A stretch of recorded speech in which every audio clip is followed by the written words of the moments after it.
quero que a gente possa meditar hoje no profeta Jonas. Mas antes de você correr e abrir no profeta Jonas, eu quero que você abra em 2 Reis 14, 25 e 26. Nós vamos olhar para um profeta Jonas, talvez um pouquinho diferente do que você está acostumado a olhar. 2 Reis 14, 25 e 26.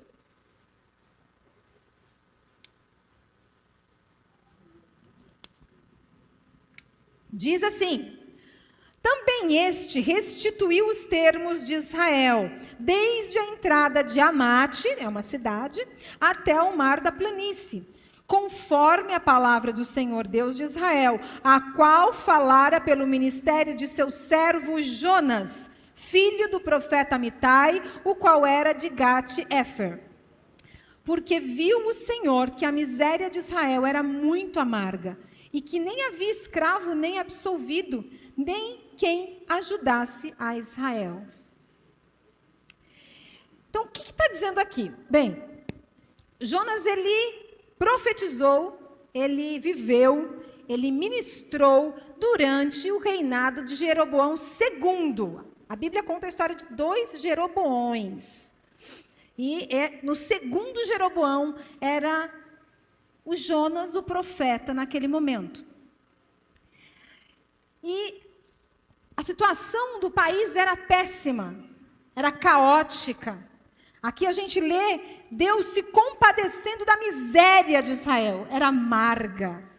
E quando diz miséria, está falando não só de miséria espiritual, porque sim, eles estavam mergulhados em uma idolatria a partir do próprio rei, mas também de miséria econômica. Eles estavam passando por uma crise financeira muito difícil. Mas Deus, pela sua misericórdia e compaixão, Ele então usa a vida do Jonas, o profeta, para ir e levar uma palavra poderosa, uma palavra de prosperidade, uma palavra de expansionismo. Expansionismo a gente estuda na escola, né? Quem lembra? Quem lembra, né? Os países europeus que fizeram o expansionismo e descobriram o novo mundo, e descobriram a África, e foram lá e tomaram as terras, e se enriqueceram muito. Lembraram? Pois é. Mas aqui também é a mesma coisa. A palavra que Jonas levou para o rei foi: vai e expande o território. Toma de volta o território que a gente já perdeu para o inimigo. Vai dar tudo certo. Vai dar tudo certo. E ele profetiza um milagre econômico, porque naquele tempo ter terras era poder. E olha só, as terras foram até o mar da planície. Então ter terras que chegavam ao mar, isso era preciosíssimo. E lá estava então Israel expandindo o seu território, a profecia do Jonas se cumprindo, o rei dando a ele um aval, o povo aplaudindo porque abençoou o povo todo. Que maravilha! Jonas amava a sua nação e a nação amava Jonas. Aquela palavra poderosa veio e abençoou, encheu de esperança aquele povo, e eles viram o pão voltar para a mesa. Foi algo maravilhoso, foi algo que abençoou a todos. Jonas viu a sua profecia tão importante se cumprindo. Jonas tinha um ministério de sucesso. Afinal, o que garante o sucesso de um ministério profético é o cumprimento da profecia, não é verdade? Quando ela se cumpre, tem até isso no Velho Testamento. Quando se cumpre, é de Deus. Olha só que maravilha.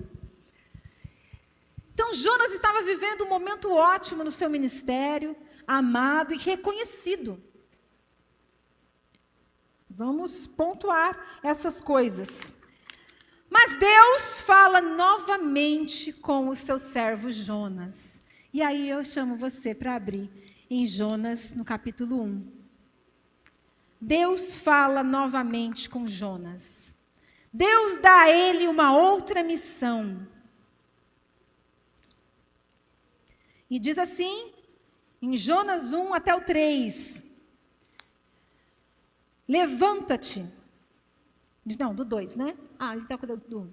E veio a palavra do Senhor a Jonas, filho de Amitai, dizendo: levanta-te, vai à grande cidade de Nínive e clama contra ela, porque a sua malícia subiu até a minha presença. Porém Jonas se levantou para fugir da presença do Senhor para Tarsis. E descendo a Jope, achou um navio que ia para Tarsis. Pagou, ele tinha grana, trabalhava para o rei. Ele estava no meio dos nobres. O país estava em prosperidade. Dinheiro não era o problema. Pagou a sua passagem e desceu para dentro dele, para ir com eles para Tarsis, para longe da presença do Senhor. Aqui nós vemos Deus falando com o profeta e nós vemos na sequência a reação do profeta. Por que um profeta de Deus faria isso? Por que um homem de Deus, temente a Deus, que ministrava na casa de Deus, um profeta, que honrava a Deus, que tinha um ministério de sucesso, que acabou de fazer algo tão maravilhoso para todo o povo, que tinha tido uma experiência com Deus, porque você trazer uma profecia e ela se cumprir e ser abençoadora, e abençoar todo o povo, isso é uma experiência maravilhosa com Deus. Por que alguém, nessa situação, reagiria desta forma? Por que alguém desobedeceria essa missão vinda de Deus claramente, de maneira consciente? Não quero ir. Deus mandou eu ir para Nínive, eu vou para Tarsis, que é o oposto. E eu vou fazer isso porque eu quero fazer isso. Por quê?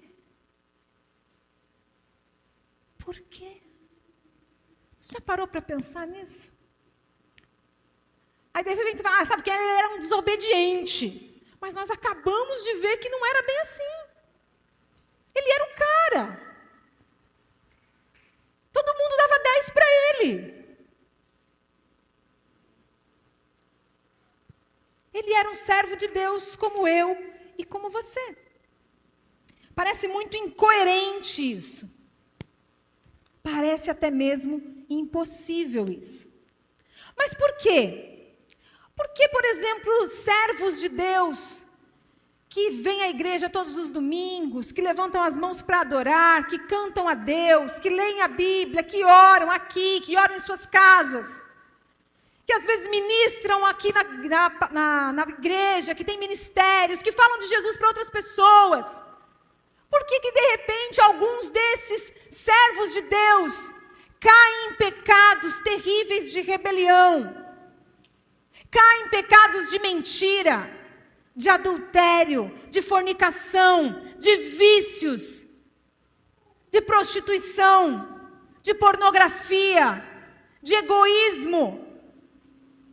Por quê? Por quê? Por que caímos no pecado da preguiça, da falsidade, da vanglória, do orgulho? Por quê?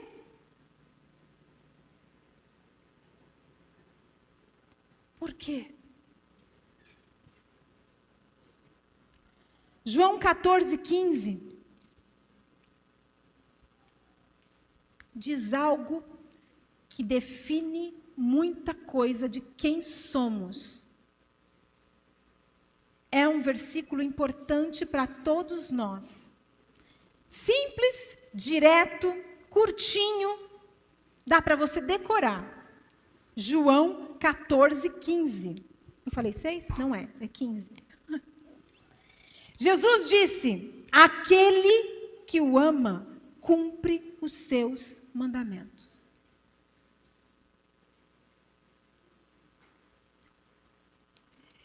E aí a gente volta lá naquilo que a gente falou no começo. Amar a Deus de todo o coração. se não amamos Deus de todo o coração, tem outras coisas que estão ocupando o lugar que deveria ser de Deus em nosso coração. E se nós não conseguimos obedecê-lo, isso é um sinal de que o nosso coração não é inteiro de Deus. Não é inteiro de Deus. Nós não amamos a Deus com o coração todo. Nós amamos um pouco. Mas não todo. Se não cumprirmos os seus mandamentos. Quando nós amamos a Deus, Ele é a nossa satisfação. Seus mandamentos não nos são penosos. É uma alegria conhecer a sua vontade. É uma alegria ainda maior cumprir a sua vontade.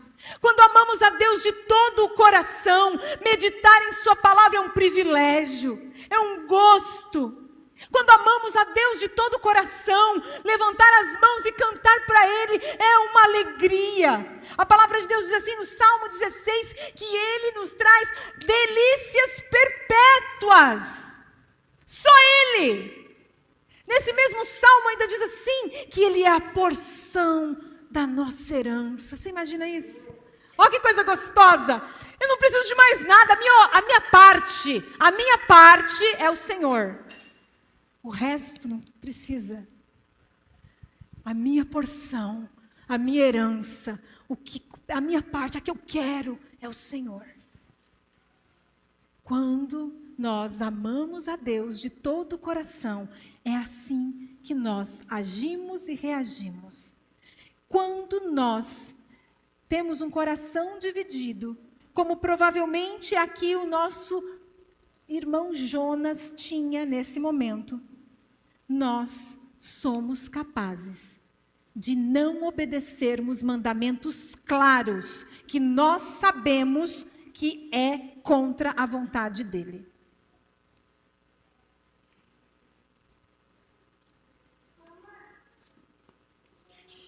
Quando não obedecemos, revelamos que o nosso coração não é inteiro de Deus. Mas sempre tem uma boa notícia, amém? Glória a Deus, glória a Deus. Por isso, então, vira para a pessoa do seu lado, fala assim, sempre tem uma boa notícia! Porque esse é o Evangelho, é a boa notícia. Sempre tem uma boa notícia, aleluia! E a boa notícia é que Deus não desistiu de Jonas, e não desistiu de nós também. Aleluia! Deus não desistiu do Jonas. Ele dá essa resposta, essa reação. Mesmo assim, Deus não desiste dele. E nós vamos ver, eu não vou ler todo o livro, porque é muito extenso. Não, na verdade não é extenso, são apenas 4 capítulos. Mas eu não vou fazer a leitura dele total, mas a gente sabe, você conhece a história. Deus mandou a tempestade. Cadê as crianças aqui? Dá um tchauzinho assim às crianças. Aliás, eu quero abrir um parênteses, né? As crianças e adolescentes, queria que ficasse de pé aqui, ó. Crianças e adolescentes da nossa igreja presentes hoje. Eu gostaria que ficassem de pé. Isso, de pé. Pode ficar de pé aí no lugar mesmo. Isso, quero fazer um parênteses. Muito bem, eu quero elogiar vocês. Porque existia uma ideia de que as crianças não conseguiriam ficar no culto. E vocês estão mostrando que vocês amam a Deus, vocês estão de parabéns, vocês conseguem sim participar aqui conosco. Os adolescentes que antes tinham a sala deles à parte, após o louvor, hoje participam aqui conosco. Eu quero dar os parabéns a todos vocês e palmas mesmo para eles, que vocês continuem assim, viu? Glória a Deus, pode sentar. Parabéns! Vocês estão provando que as crianças conseguem se concentrar e ficar aqui ouvindo a palavra de Deus e se alimentando da palavra de Deus. Eu nunca vou esquecer disso, viu? Quando um dia falarem assim, as crianças não conseguem, eu vou dizer, consegue? Consegue sim, porque eu vi isso. Eu vi esse negócio. As crianças conseguem. Glória a Deus. Bem, me perdi, né? Mas, isso, obrigada. Deus, ele envia a tempestade. E as crianças conhecem essa história. Deus envia o peixe. Às vezes a gente fica pensando assim, nossa, mas que coisa. Não foi o diabo que enviou a tempestade. Não foi o diabo que enviou o peixe. Foi Deus. Deus providenciou aquela tempestade horrorosa que parecia que todo mundo ia morrer. Foi Deus. Então a tempestade e o grande peixe são providências de Deus. E eu quero perguntar para você, tem alguma tempestade na sua vida? Está acontecendo alguma tempestade? Algum grande peixe? Grande peixe não, né, pastora? Grande peixe? Aí não, né? Tempestade a gente até entende, mas grande peixe? O grande peixe, naquele momento na vida do Jonas, o paralisou. Ele estava querendo fazer a vontade dele, e o grande peixe o prendeu. E agora ele não conseguia mais, ele estava dentro do grande peixe. Ele estava sozinho. Ele estava no escuro. Ele estava no silêncio. Ele não podia fazer a vontade dele, que era fugir da presença de Deus. E aí eu quero também lembrar você que, o que ele estava fazendo? Ele estava fugindo de uma missão, não é verdade? Deus mandou ele fazer uma coisa e ele não queria fazer. Quando nós nos recusamos a cumprir a vontade de Deus clara e específica para nós, estamos fugindo do próprio Deus. Não é de uma coisinha pequena. Não, eu não quero essa parte aqui, ó. Estamos fugindo do próprio Deus. Porque é isso que a gente leu. Deus enviou aquele peixe. E lá, sozinho, sem poder cumprir a sua vontade, que era de fugir, o Jonas parou, pensou, orou e conversou com Deus. Ah, Renata, não, ele só orou, ele não ouviu Deus. Ele ouviu Deus sim, Deus falou com ele ali. Na hora que tudo parou, na hora que ele ficou sozinho, na hora que ele viu que ele não tinha mais o que fazer, que ele não tinha chance, que ele estava na dependência total de Deus, né? Porque o peixinho, de repente, podia engolir ele, né? Ou podia afogá-lo, sei lá, podia acontecer N coisas ali dentro, né? Ou nunca mais cuspir ele. Mas lá estava o Jonas. E foi ali que Deus falou com ele, na hora que ele parou. Será que tem alguma situação na sua vida que paralisou você? Que colocou você sozinho? Que colocou você numa situação que você não consegue fazer o que você quer? Será? Será que Deus enviou um grande peixe? Que você consegue identificar com outro nome? Ou uma tempestade? Eu não sei. Mas aqui na história de Jonas, foi Deus quem enviou o grande peixe. E aí no capítulo 2 ele começa a orar. E aí ele diz assim: na minha angústia clamei ao Senhor, e Ele me respondeu. Então, ele ouviu Deus ali na barriga do peixe. Do ventre do abismo gritei, e tu ouvistes a minha voz. Deus falou com Jonas. Deus falou com Jonas. E no versículo 2, ele diz uma coisa muito interessante. Queria que você gravasse aí, porque a gente vai voltar nesse versículo mais tarde. Mas ele disse assim, olha, antes de terminar a sua oração, ele disse: os que se entregam à idolatria vã, abandonam aquele que lhes é misericordioso. Quem é misericordioso com você e comigo? Quem? Deus. Aqueles que se entregam a idolatrias vãs, abandonam aquele que lhes é misericordioso.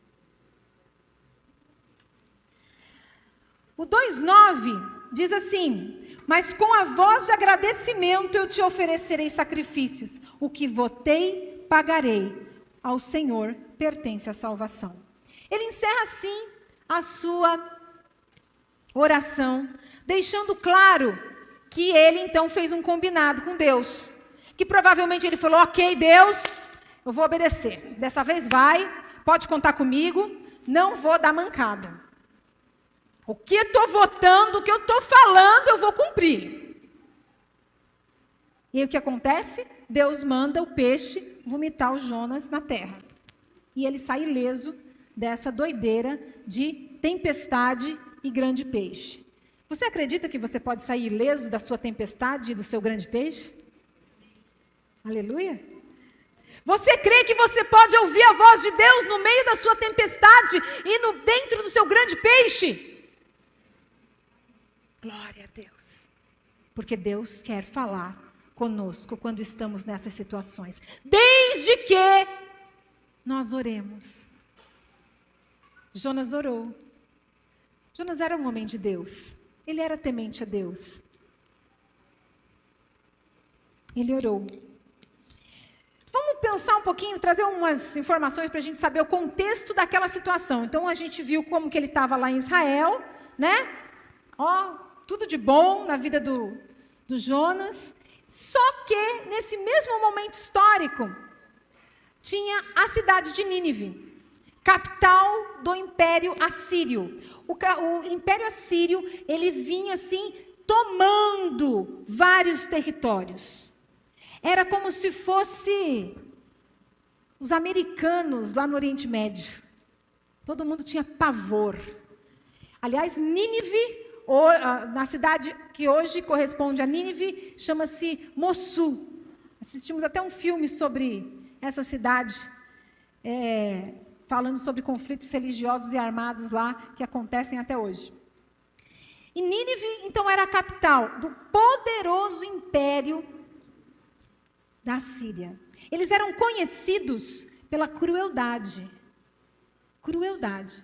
Eles assombravam os seus inimigos com a fama de torturas muito requintadas. Então, quando eles atacavam um povo, eles usavam técnicas de tortura muito novas e assustadoras. Eles usavam o empalamento e o esfolamento, que eles usavam tanto como para execução como para tortura. O esfolamento. O esfolamento é arrancar a pele da pessoa enquanto ela está viva.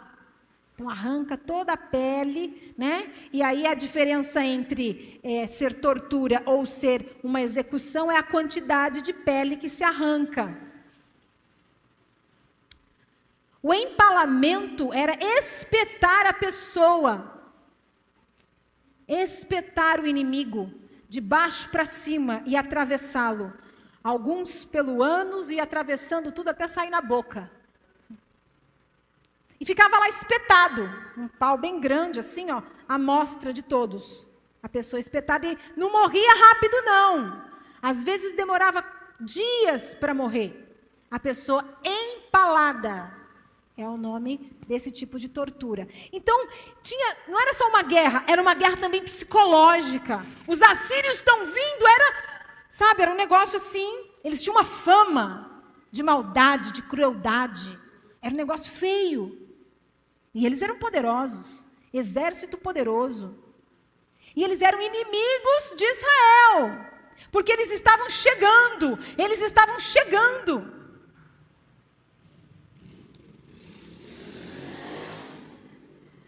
E Jonas recebe essa missão.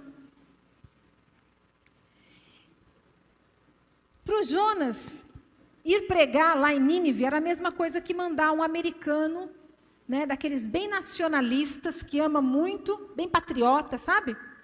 Ir lá pregar para o Estado Islâmico. Falar do amor de Deus para o pessoal do Estado Islâmico. Mais ou menos o mesmo naipe.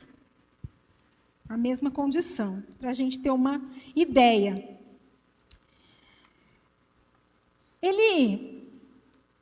o Jonas, ele se sentia uma pessoa melhor do que os ninivitas. É uma coisa importante para a gente reparar também. Lá, a gente não leu, mas você pode dar uma olhada no primeiro capítulo, quando os marinheiros perguntam para ele, só você não está clamando a Deus? Quem você é? Da onde você veio? O que tu faz? Quem é o teu Deus? Tipo assim, né? Cadê o seu currículo? E aí, sabe qual é a primeira resposta que o Jonas dá? A primeira coisa como que ele se define. A primeira palavra do seu currículo é, eu sou hebreu. Será que se alguém perguntasse, quem é você? Você diria, eu sou brasileiro, sou brasileira. Será que você diria isso? Talvez não, né? Talvez você dissesse seu nome, talvez você dissesse alguma outra coisa sobre você. A gente não tem muito esse costume, mas ele disse, eu sou hebreu. Aí você fala assim, mas perguntaram qual era o povo dele, Renata. Mas perguntaram um monte de coisa ao mesmo tempo. A primeira resposta que ele deu foi, eu sou hebreu. Por quê? Porque ele amava muito a sua nacionalidade. Ele se orgulhava de ser um judeu. Ele se achava muito melhor do que os outros povos, porque ele continua, eu sirvo ao Deus dono do céu e criador da terra e do mar.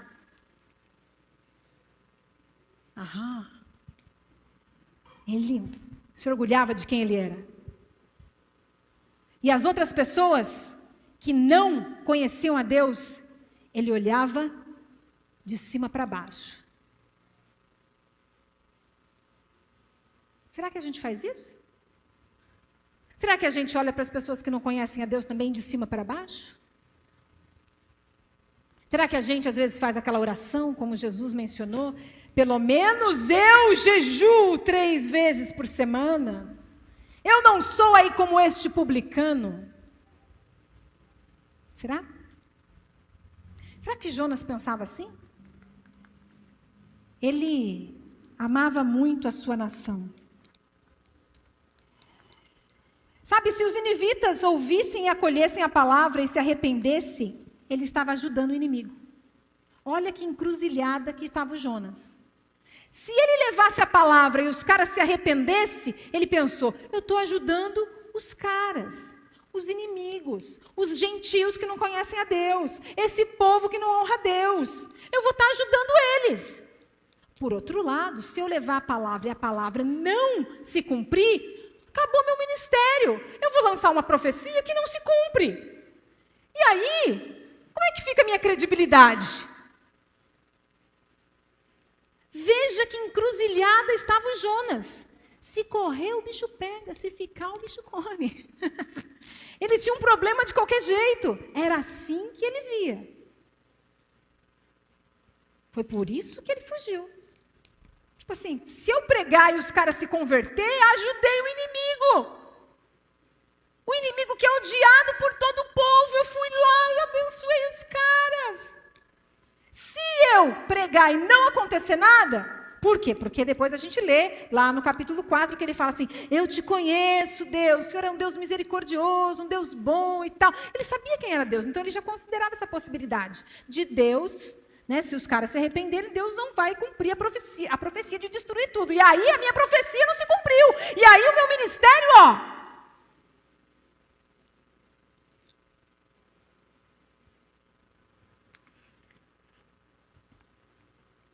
sem contar que ele poderia morrer, não é verdade? Os caras podiam olhar para ele e falar, quem é você, meu amigo? Quem é você? Já empalava ele, já esfolava ele ali, estava tudo certo, né? Acabou, rapidinho, um cara só, sozinho. Deus mandou Jonas fazer isso sozinho. Uma missão perigosa, difícil, mas Deus estava com ele.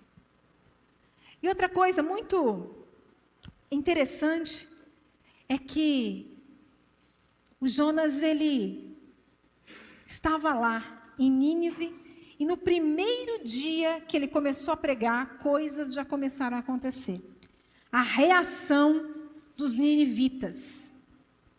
A palavra de Deus diz assim, lá em Jonas 3, no versículo 4 e 5, os ninivitas creram em Deus e proclamaram um jejum, e vestiram-se de panos de saco, desde o maior até o menor.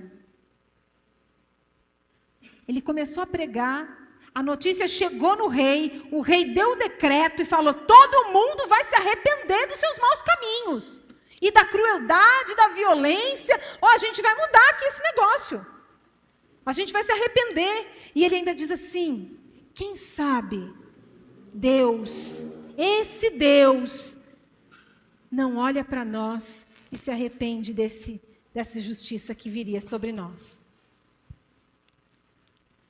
Esse rei se arrepende em pano de saco.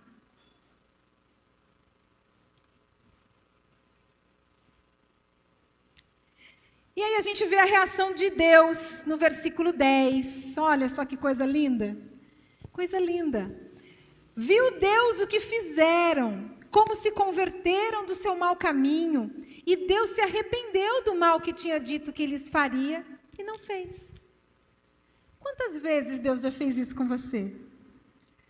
Quantas vezes? Quantas vezes você veio aqui nesse lugar, e aí você estava lá com o seu coração talvez endurecido, empedernido, e Deus falou com você, e aí você se arrependeu, e você falou e rasgou o seu coração, e aí você falou: tá bom, Deus, eu vou parar com isso, eu vou mudar, eu vou fazer diferente. Quantas vezes? E com certeza, o juízo que viria sobre você não veio mais. A consequência do pecado que viria sobre a sua vida não veio mais. Talvez a gente não tenha visto. Mas é assim que acontece. Todas as vezes que nós nos arrependemos do nosso pecado de coração, aquela consequência deixa de acontecer. Porque quando diz aqui que Deus se arrepende do mal que tinha dito, não é que o arrependimento, às vezes a gente pensa que arrependimento é só para pecados. Não, nesse sentido aqui é que ele iria fazer alguma coisa de acordo com a reação daquele povo. Mas o povo se arrependeu e começou a fazer coisas boas e louváveis. Consequentemente, a punição deixou de ser necessária. Quando você tem um filho pequeno e você diz para ele assim: olha, se você fizer isso de novo, você vai apanhar. Você vai ser disciplinado, corrigido. E aí aquele filho se arrepende, né, crianças? Aquele filho se arrepende, e aí ele não mente mais, ele conta a verdade. Fala: olha, se você mentir de novo, você vai apanhar. Você vai ser disciplinado. E aí, aquele filho não mente mais, ele se arrepende e fala: ok, papai, ok, mamãe, não mentirei mais. Eu vou sempre dizer a verdade. O que acontece? Vai apanhar do mesmo jeito? Não. Claro que não. Por quê? Porque mudou. É isso que está dito aqui. Tem gente que faz um escarcéu por causa dessa palavra de Deus se arrepender do mal, né? Então, não tem escarcéu nenhum. É simples como um pai que está ensinando seu filho. Mas nós temos também o personagem aqui da nossa história, que foi a reação de Jonas.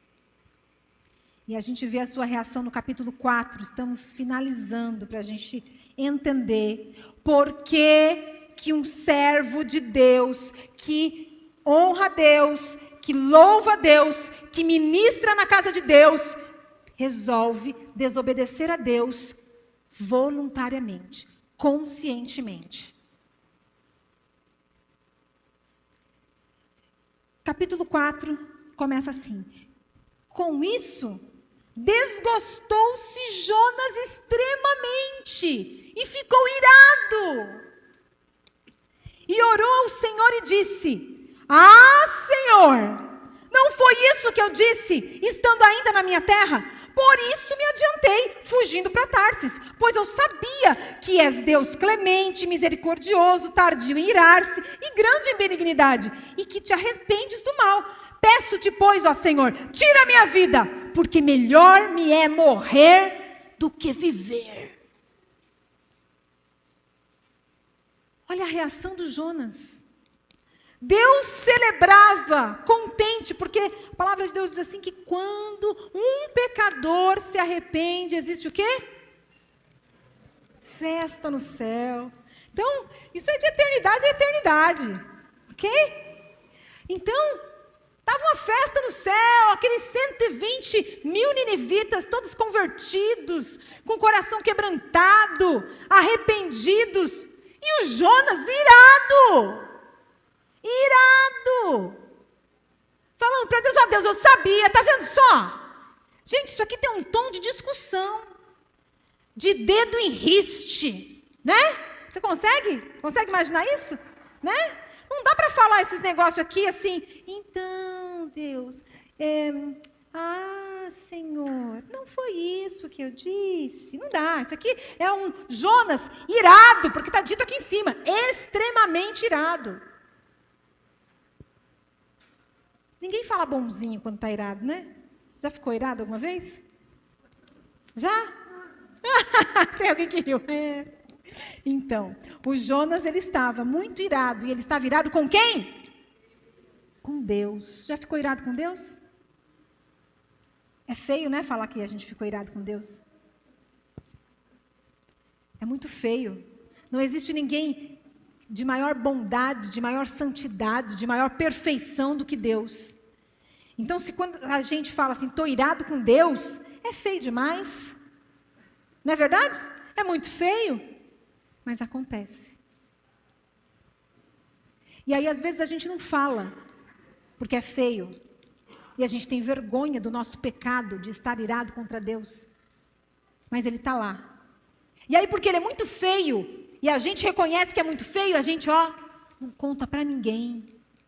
A gente não se arrepende, não confessa, não pede ajuda. E fica tudo ali dentro do coração. E a gente vai vivendo como se está tudo bem. Mas, na verdade, a gente está irado contra Deus.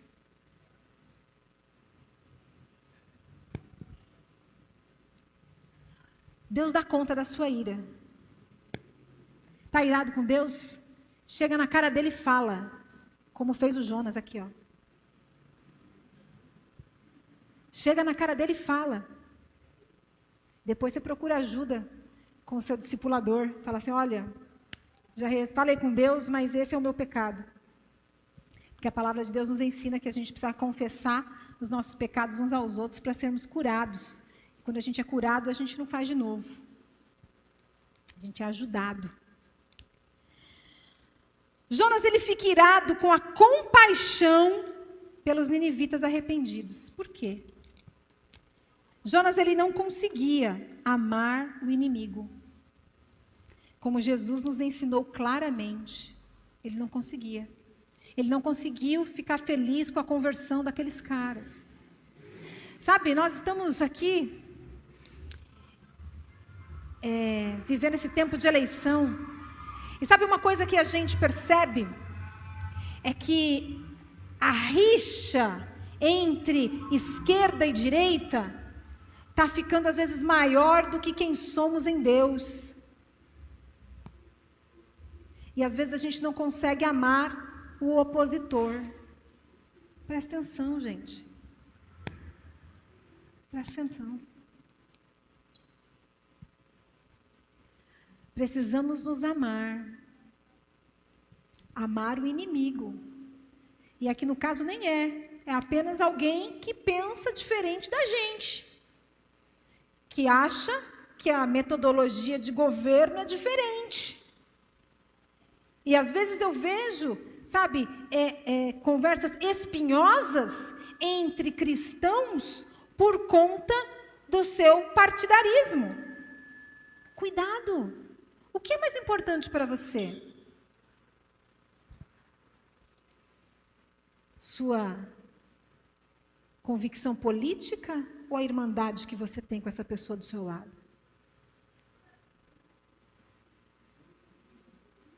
O que vem primeiro quando você vai descrever o seu currículo? É o seu partido? Ou é que você é um filho amado de Deus?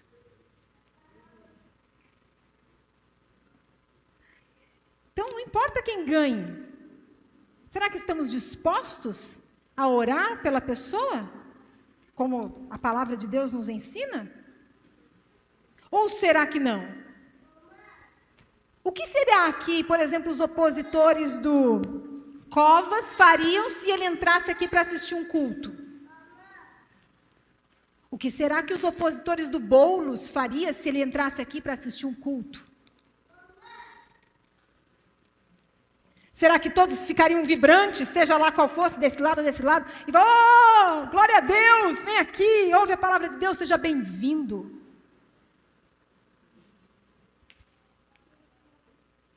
Porque eu me alegro como cristão de qualquer um que venha receber a palavra de Deus nesse lugar.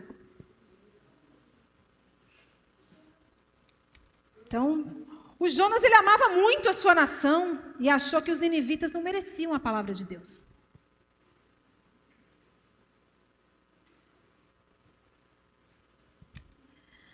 O Jonas amava muito o seu ministério de sucesso e agora ele tinha uma profecia que não se cumpriu em seu currículo.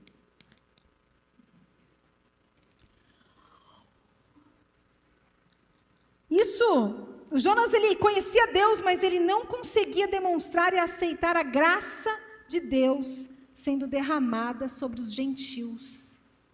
Ele se achava muito bom.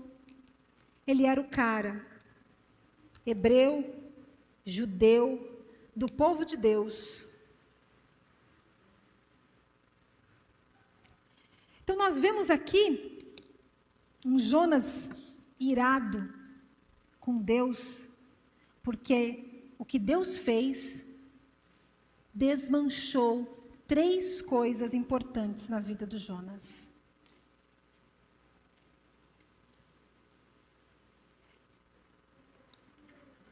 E aí a gente lembra do Jonas 2:8. Os que se entregam à idolatria vã abandonam aquele que lhes é misericordioso. Jonas não amava a Deus de todo o coração. Existia idolatria vã em seu coração. E naquela oração, ele reconhece isso. Naquele encontro com Deus, dentro daquele peixe, ele reconhece isso. Mas sabe o que nós aprendemos aqui? Porque isso acontece no capítulo 2 e no capítulo 4 ele está irado de novo, questionando a Deus. Sabe o que a gente aprende? A gente entende que não é da primeira vez, às vezes, que a gente aprende as coisas, né? Fala sério, seria tão bom se Deus falasse uma vez só e a gente aprendesse. Ah, como seria bom! Como seria bom se a gente ouvisse uma palavra dizendo para não mentirmos e nunca mais mentíssemos.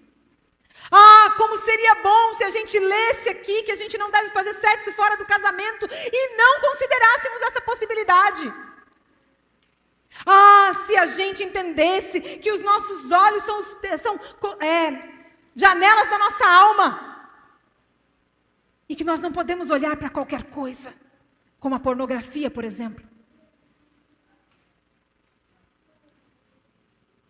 Ah, mas parece que não é da primeira vez. Com o Jonas não foi.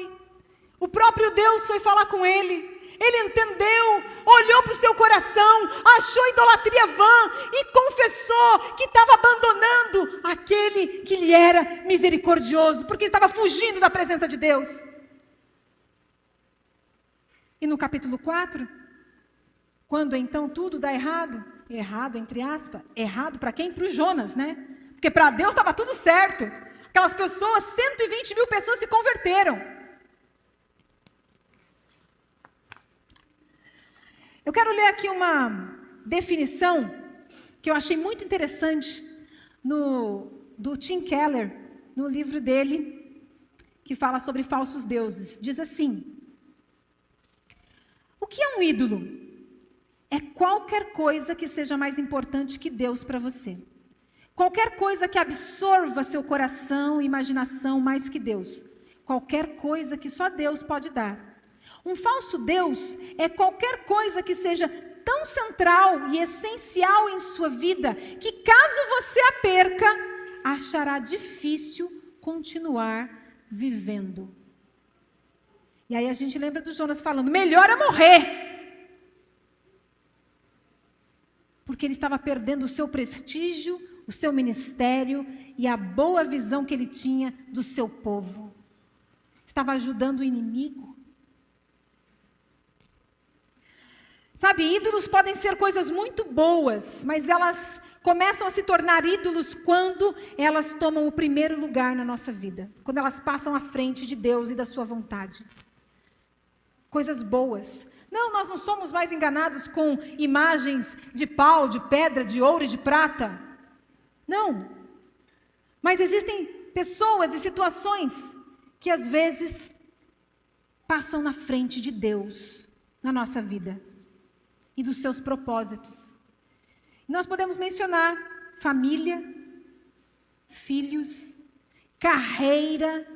Sabe quando você percebe que a sua carreira é um ídolo? Quando você desobedece a Deus para agradar o chefe.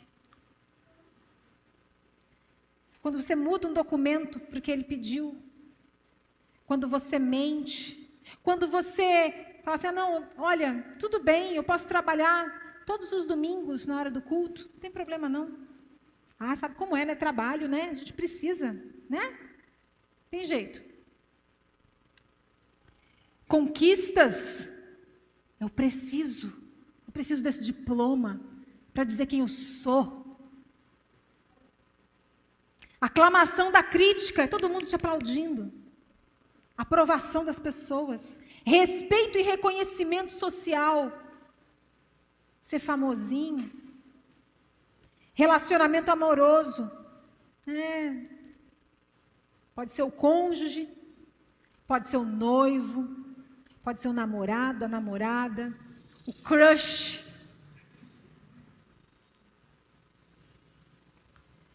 A palavra de Deus diz que nós não devemos nos envolver em julgo desigual. Coisa simples. Se você não consegue cumprir isso em um relacionamento amoroso, já fica claro que o seu relacionamento amoroso é mais importante do que a sua relação com Deus. Simples assim. Simples. Aprovação dos amigos. Ah, mas todo mundo faz. Eu participar dessa galera, eu tenho que fazer também. Experimentar um narguile, tomar uma. Falar uma linguagem um pouco mais, né, despojada. Se a aprovação dos amigos é mais importante do que Deus, é um ídolo para você. Competências e habilidades. Tem gente que, se tirar um 9,5 na escola, já era. Entra em crise. Porque 9,5 não é uma nota adequada para a minha posição. Eu preciso tirar 10. Eu preciso ser o melhor da turma. Sempre. Sempre. Mesmo que isso demande toda a minha energia, que nem a gente falou aqui, absorva o meu coração. Circunstâncias seguras e confortáveis. Eu preciso estar seguro nessa situação. Se eu estiver vulnerável, se eu tiver que me expor, não. Eu estou sempre na pompa. Beleza ou inteligência. Gente, como isso é real, né? A palavra de Deus fala para a gente não ser vaidoso. E como a gente vê a vaidade penetrando na vida das pessoas. Porque a beleza é muito importante. Muito importante. Grandes causas políticas. E aqui nós não vamos falar se são boas, se são erradas, se são isso. Não. Causas políticas. E às vezes as pessoas se engalfinham, como eu disse agora há pouco, por conta disso. Às vezes são mais importantes do que Deus, do que amar ao próximo, do que respeitar o seu irmão. Seu ministério. Olha só, gente, o ministério. O ministério. Uma vez eu perguntei para uma pessoa assim, como está a sua vida com Deus? E ela falou assim, eu estou aqui nessa igreja de segunda, de quarta, de sexta, de domingo, eu estou sempre servindo. Eu, é? E como está seu relacionamento com Deus? Ela ficou em choque, porque ela achou que o relacionamento dela com Deus se baseava em todo o seu ministério, naquilo que ela fazia na casa de Deus. Não é. Ministério é um privilégio que Deus dá para nós, mas não é o norte, o centro do nosso relacionamento com Ele. E quando o ministério se torna mais importante do que Deus, ele é um ídolo para nós. Como estava sendo para o Jonas. Agora ele tinha uma profecia que não se cumpriu. E isso o deixou irado. Ajudar pessoas. Às vezes as pessoas dedicam a sua vida. Olha, ajudar a pessoa é coisa boa, gente. Aliás, tudo isso aqui é coisa boa, não é? Não tem nada ruim aqui. Olha essa lista. Não tem nada de ruim nessa lista. São coisas boas, mas quando elas se colocam em primeiro lugar na nossa vida, Deus está em segundo. E aí mora o pecado. Ajudar pessoas é sempre muito bom, mas tem pessoas que fazem mesmo com que essa ajuda se torne o centro de sua vida.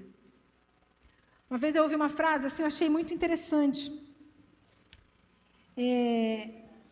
Uma irmã falou assim, que estava sempre ajudando outra pessoa em todas as coisas, né, da vida e tal. Ela tinha alguns problemas de saúde, e a pessoa falou assim, quando eu levo ela no médico, eu levo ela no médico. E quando eu chego lá, eu é que falo o que ela tem. Porque ela nem consegue falar. Mas ela conseguia falar assim. Eu conhecia a pessoa. Ela tinha condições de falar.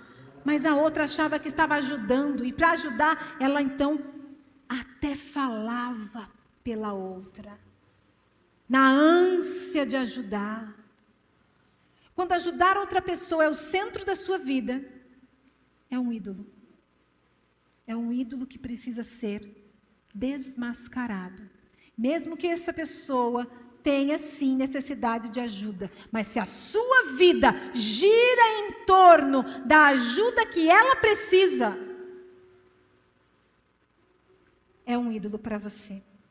Os ídolos aparecem em circunstâncias onde precisamos. O conselho, a vontade e a missão de Deus para nós são colocadas em segundo plano, preferindo manter a ascensão de outra coisa em nossa vida. Mas Deus não desistiu de Jonas e Ele não desiste de nós. Diz isso de novo para a pessoa do seu lado. Deus não desistiu de nós. Ele não desistiu do Jonas. Aleluia. Aleluia. E Ele então chega para Jonas. E Ele não apenas trouxe a tempestade e o grande peixe, mas Ele também trouxe a boboreira, aquela planta. E Ele trouxe também o verme depois para comer a planta. Para quê? Para ensinar algo para o Jonas. Para ensinar mais uma vez para o Jonas.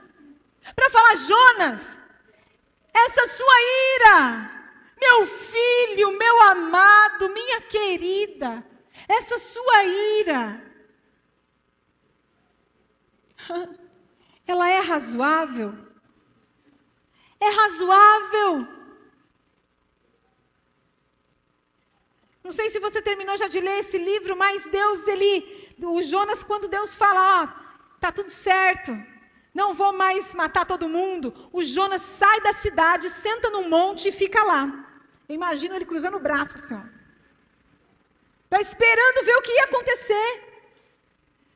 Esperando para ver o que ia acontecer. Tipo assim, não, peraí, vamos conversar. E aí ele fala aquele monte para Deus, né? Esperando, de repente, Deus mudar de ideia. E falar, é mesmo, né, Jonas? Mas Deus não é assim, gente. Deus é bom sempre, sempre, sempre, sempre. E aí, Deus faz o Jonas refletir sobre a compaixão que ele tem pelos homens, sejam judeus ou não, gentios ou não, sejam crentes ou não. Você já viu alguém que não acredita em Deus e se dá bem? Deus livra, abençoa, cuida. Conhece alguém assim?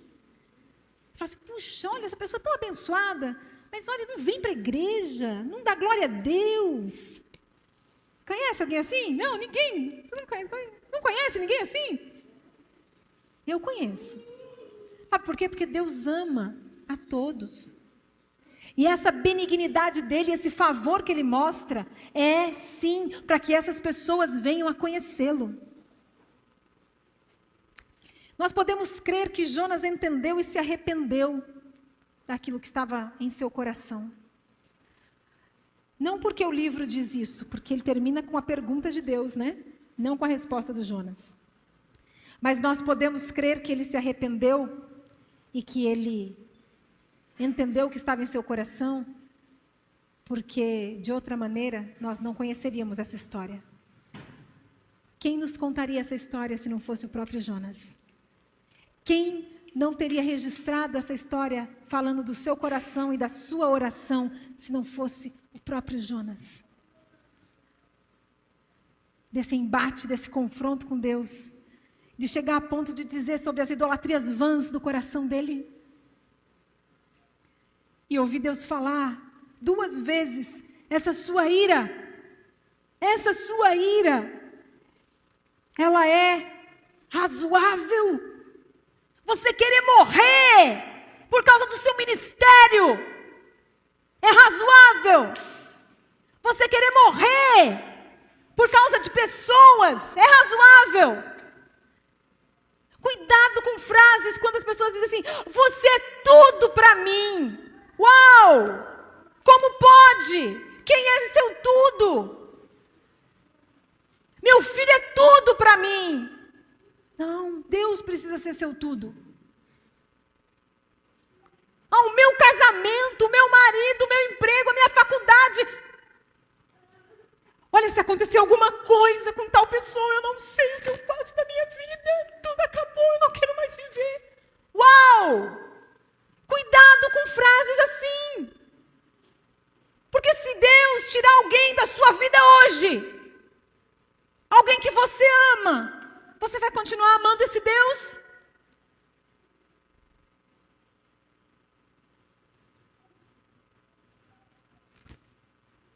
Ou será que você vai romper com ele? Porque afinal de contas, ele não fez o que você queria que ele fizesse. Mas existe solução para nós. Existe solução para nós. Nós precisamos buscar ao Senhor pedindo que nos revele o nosso coração. E se você fez essa oração, no começo dessa palavra, de coração, eu tenho certeza que Ele está falando com você. Eu tenho certeza que Ele está falando com você. Eu tenho certeza que Ele está falando com você.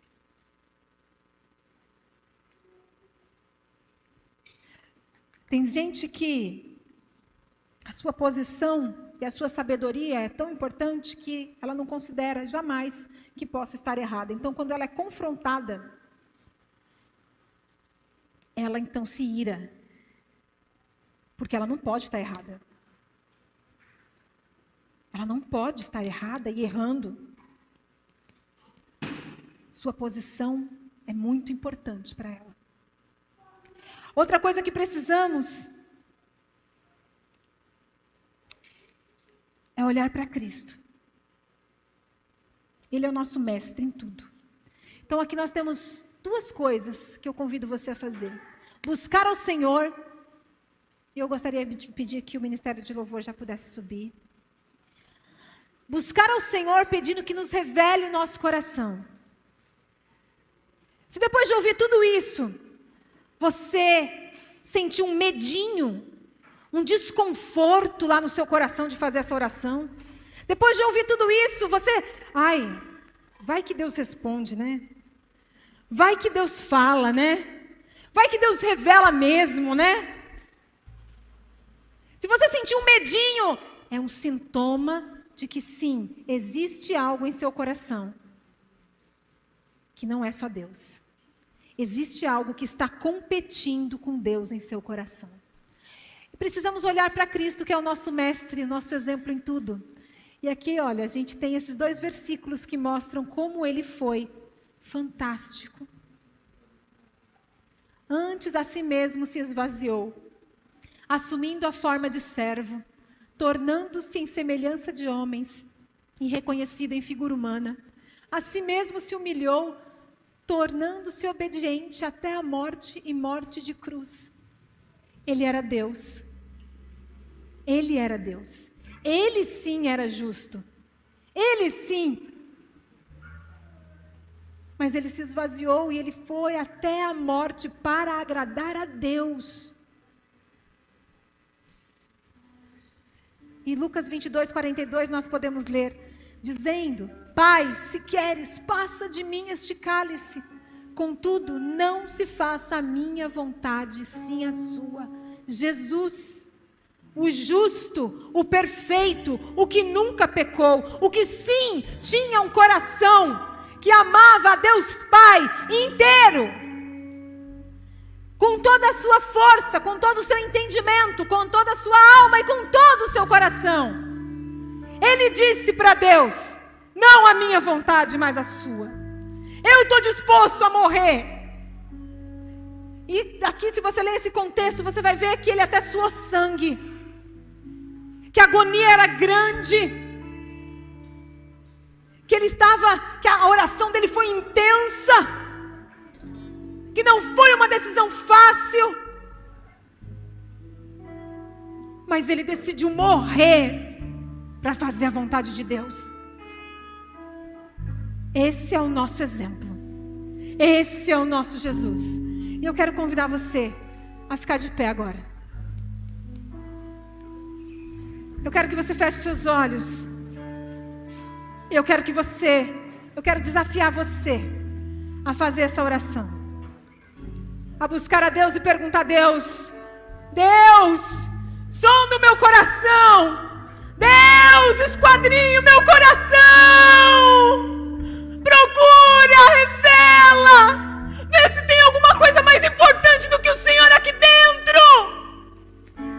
Vê se tem alguém mais importante do que o Senhor aqui dentro. Ah, Senhor, vem revelar. Vem, Senhor, revelar. Vem, Senhor, nós queremos ser livres de toda idolatria. De toda idolatria vã que toma o teu lugar. Em nome de Jesus. Em nome de Jesus. Em nome de Jesus. Em nome de Jesus. Senhor, vai falando agora com os teus filhos. Vai falando agora com os teus filhos, Senhor. Oh Deus, vai tocando, vai trazendo, vai revelando, Senhor, aquilo que está em seus próprios corações, nos nossos próprios corações, em nome de Jesus, em nome de Jesus. Estou a sós contigo.